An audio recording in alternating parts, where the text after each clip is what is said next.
पूर्व सेना प्रमुख जनरल वीपी मलिक बोले, भारत को ऑपरेशन जारी रखना चाहिए था। क्या हम पाकिस्तान का जो इरादा है उसको तोड़ पाए हैं? क्या उनसे हम कोई कमिटमेंट ले पाए हैं? वह अब भी नहीं हुआ है। बिल्डिंग या ट्रेनिंग कैंप दोबारा बन जाएंगे। उनके जो हथियार बर्बाद हुए हैं वे भी दोबारा आ जाएंगे।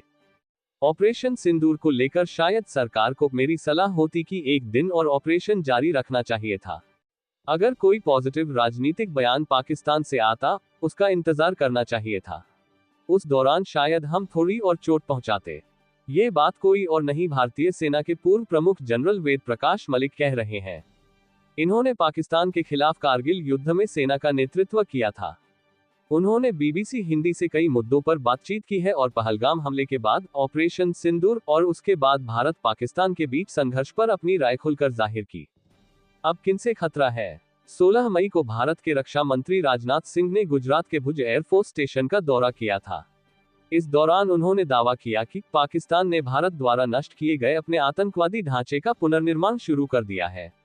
इसी संदर्भ में हमने जनरल मलिक से पूछा कि ऑपरेशन सिंदूर के बाद क्या अब लश्कर ए तैयबा, एलईटी और जैश ए मोहम्मद जैसे संगठनों से भारत को खतरा है? जवाब में उन्होंने बताया, ये जो संगठन है ये अपने आप कार्रवाई नहीं कर रहे हैं। मैंने कई साल, कई दशक तक देखा है कि इनको आईएसआई से पूरा सपोर्ट मिलता है। आपको मालूम है, आईएसआई पाकिस्तानी फौज का हिस्सा है और इसलिए हमको तैयार रहना चाहिए। वे कहते हैं, हम लोग इस वक्त काफी अच्छी स्थिति में हैं। आपने देखा कि जम्मू कश्मीर में भी पिछले कई दिनों में हमने इनके कई नुमाइंदों को खत्म कर दिया है। तो देखने की बात यह है कि आगे इन संगठनों को कितना समर्थन मिलता है। जनरल मलिक कहते हैं कि भारत ने जो सैन्य कार्रवाई की है वह जरूरी तो थी, लेकिन अब ये देखना होगा कि क्या हम इससे अपना राजनीतिक मकसद हासिल कर पाए हैं या नहीं। उनका कहना है कि अगर नहीं कर पाए तो हमें यह अंदाजा लगाना होगा कि हमारी कार्रवाई से पाकिस्तान को रोकने डिटरेंस में कितनी कामयाबी मिली। क्या हमने पाकिस्तान के खिलाफ कोई स्थायी डर या दबाव बनाया है? इस समय ये कहना मुश्किल है। हाँ, तात्कालिक रूप से पाकिस्तान पर असर जरूर पड़ा होगा, लेकिन यह असर कितने समय तक बना रहेगा ये तय नहीं है।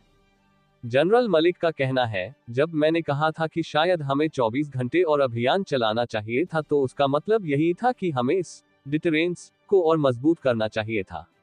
यहाँ ये समझना भी जरूरी है कि पाकिस्तान ने पहलगाम में हुए हमले की निंदा की और उसमें अपनी भूमिका से इनकार किया है। यही नहीं, पाकिस्तान ने उस मामले में एक निष्पक्ष जांच में हिस्सा लेने का भी प्रस्ताव दिया था। हालांकि भारत ने इसे सिरे से खारिज कर दिया था। जनरल वेद प्रकाश मलिक का जन्म 1939 में डेरा इस्माइल खान में हुआ था। यह अब पाकिस्तान का एक शहर है। बतौर सेना अध्यक्ष उनका कार्यकाल 1 अक्टूबर 1997 को शुरू हुआ और 30 सितंबर 2000 को खत्म हुआ। जनरल मलिक ने अपने करियर की शुरुआत जून 1959 में की थी। वे भारतीय सेना के सिख लाइट इन्फेंट्री रेजिमेंट का हिस्सा थे। रक्षा मंत्रालय के रिकॉर्ड के मुताबिक उन्होंने कारगिल युद्ध में नेतृत्व करने के अलावा चीन के खिलाफ साल 1962 की लड़ाई में भी हिस्सा लिया था। कुछ और सवाल भी हैं। कारगिल युद्ध के दौरान समय समय पर भारत अपनी कामयाबियों और नुकसान दोनों की जानकारी साझा किया करता था। इस बार भारत क्यों अपने नुकसान की बात बताने से कतराता नजर आ रहा है? और ऐसे मामलों में सच जानना कितना जरूरी है? यही नहीं, पाकिस्तान ने दावा किया कि उसने भारत के कई लड़ाकू विमान मार गिराए हैं। भारत ने इस पर सीधे कुछ नहीं कहा है, बस ये कहा है कि अपने मिशन को अंजाम देकर उसके पायलट सही सलामत वापस लौट आए हैं। भारत ने यह भी कहा है कि सही समय आने पर इस मामले में और जानकारी साझा की जाएगी। इन सवालों के जवाब में जनरल मलिक का कहना है, सच हमेशा जरूरी होता है, सिर्फ अपनी कार्रवाई के लिए नहीं, लेकिन इतिहास से सही सबक सीखने के लिए भी सच बहुत जरूरी होता है। कारगिल युद्ध में क्या हुआ, मैंने उस पर युद्ध खत्म होने के 5 या 6 साल बाद एक किताब लिखी, इसीलिए ताकि सच्चाई सबके सामने आ पाए। हालांकि वे ध्यान दिलाते हैं, इस वक्त सब कुछ बताने में 2 मुश्किलें हैं। पहली बात तो यह है कि अभी भी लड़ाई चल रही है, हमने उस पर अस्थायी रूप से बस विराम लगाया है। दूसरा, लड़ाई के दौरान ऐसी बातें ज्यादा डिटेल में हम नहीं रख सकते हैं।